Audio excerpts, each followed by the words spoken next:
mengidentifikasi struktur. Yang ketiga, mampu menganalisis isi. Yang keempat, mampu menulis eksplanasi yang jelas. Yang kelima, mampu menyampaikan informasi. Pengertian eksplanasi.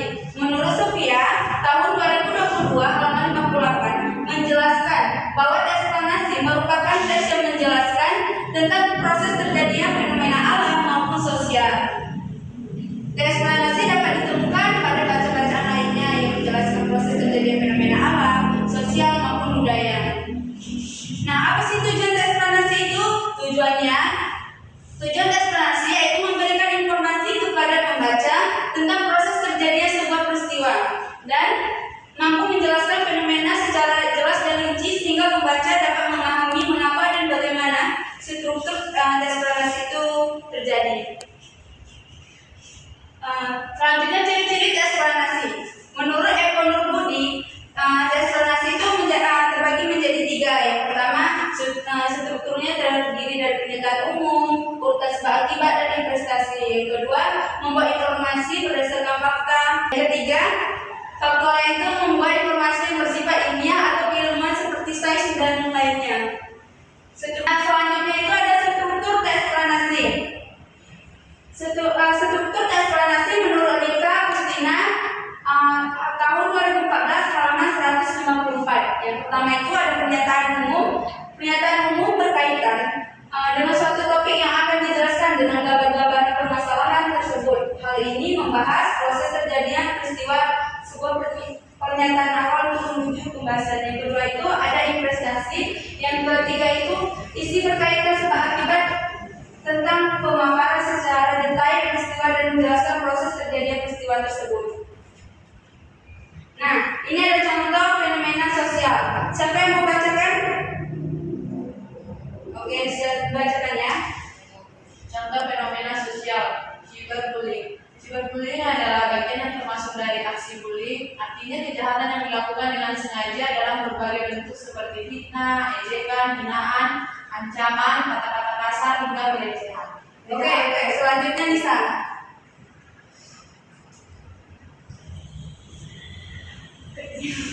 Kejahatan yang sengaja disebabkan oleh individu atau sekelompok individu yang berniat membuat kesalahan atau bahkan sampai membuat mental individu mengalami gangguan fisik, khususnya bullying. Ini biasanya sering terjadi di zaman pertemanan. Oke, selanjutnya coba baca ulangan. Ada faktor lain yang menyebabkan terjadinya bullying, yaitu kurangnya pengawasan dari pihak yang bertanggung jawab atau orang yang dilakukan oleh pihak tertentu. Bullying ini terlihat biasa saja, namun akibatnya sangat luar biasa jika terganggunya mental korban. Oke, lanjut.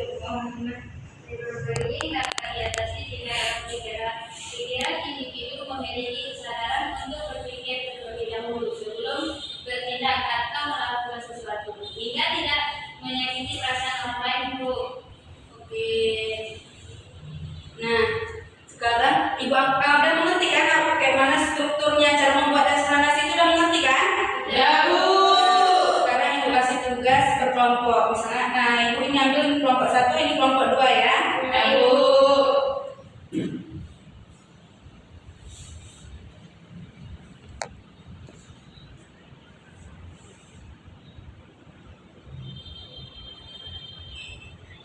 Kalian simak video ini.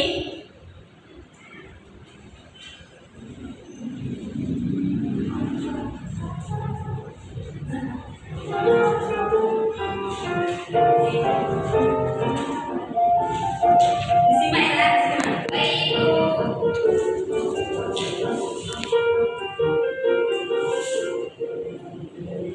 Hujan merupakan salah satu fenomena alam yang kerap dijumpai dalam kehidupan sehari-hari.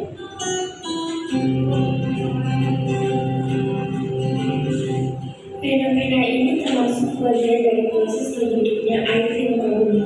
Proses ini dapat dijelaskan melalui siklus hidrologi.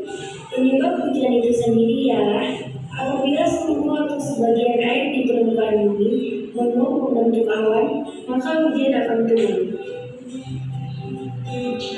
Adanya panas matahari sangat memungkinkan terjadinya penguapan air di muka bumi. Proses ini disebut evaporasi. di mana air di permukaan bumi akan berubah wujud menjadi gas dan naik ke atas atmosfer bumi. Semakin tinggi paras matahari, maka semakin banyak pula air yang menguap dan naik ke atmosfer bumi. Selain evaporasi, ada juga transpirasi. Ini merupakan proses penguapan air yang terjadi pada tumbuhan saat melakukan pernapasan. Akan tetapi, jumlah air yang dihasilkan dari proses ini jauh lebih sedikit dibandingkan dengan proses evaporasi. Selanjutnya, uap air di atmosfer akan mengalami proses pengambunan atau kondensasi, di mana uap air akan berubah menjadi partikel es berukuran kecil. Ini dipengaruhi oleh suhu udara yang sangat rendah di ketinggian tersebut.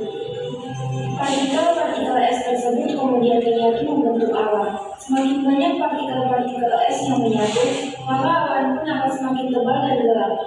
Kemudian awan-awan yang sudah terbentuk akan bertambah dingin dan membuat awan menjadi berat, hingga akhirnya titik-titik air yang dikandungnya turun ke permukaan bumi. Proses ini disebut presipitasi atau proses turunnya hujan ke permukaan bumi. Apabila suhu di sekitar kurang dari 0 derajat Celcius, kemungkinan akan terjadi hujan es atau salju. Hujan yang turun ke permukaan bumi akan mengalami penguapan, lalu kondensasi, dan kembali ke presipitasi. Ini dinamakan siklus hidrologi.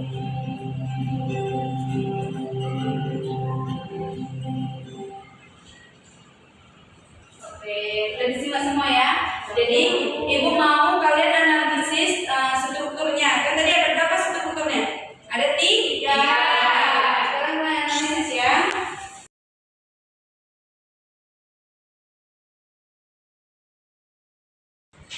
Ini. Nah, kalian analisis kayak pernyataan umumnya, dan prestasinya ya.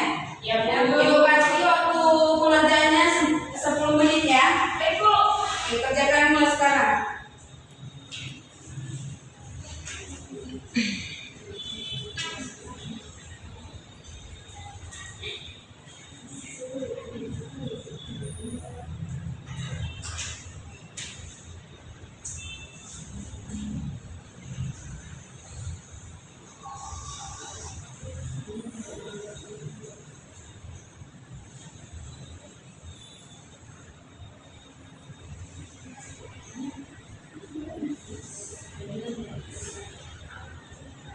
Sudah siap, Bu?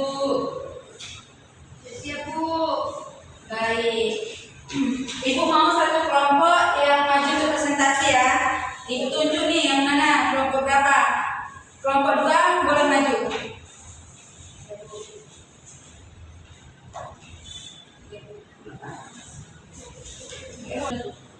Assalamualaikum warahmatullahi wabarakatuh. Waalaikumsalam warahmatullahi wabarakatuh. Simak ya Kak kawannya. Kami dari kelompok 2 ini mempresentasikan hasil kerja kami.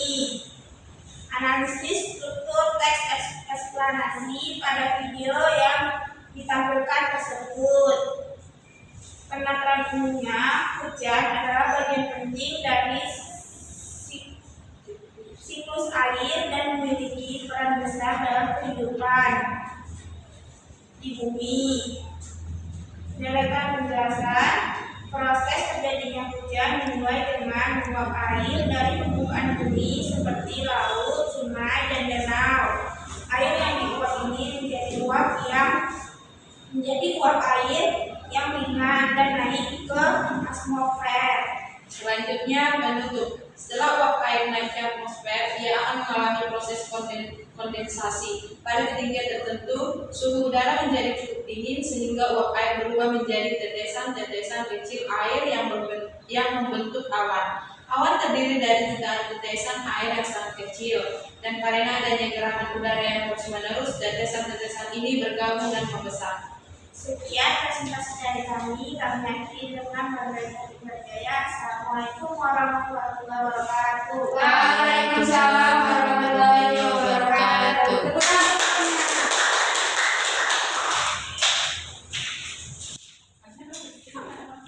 Iya.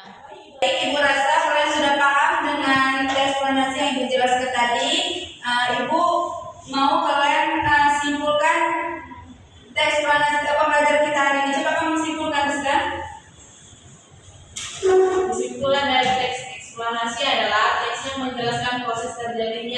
suatu fenomena sebab akibat alam maupun sosial. Oke, baik. Ibu akhiri. Assalamualaikum warahmatullahi wabarakatuh.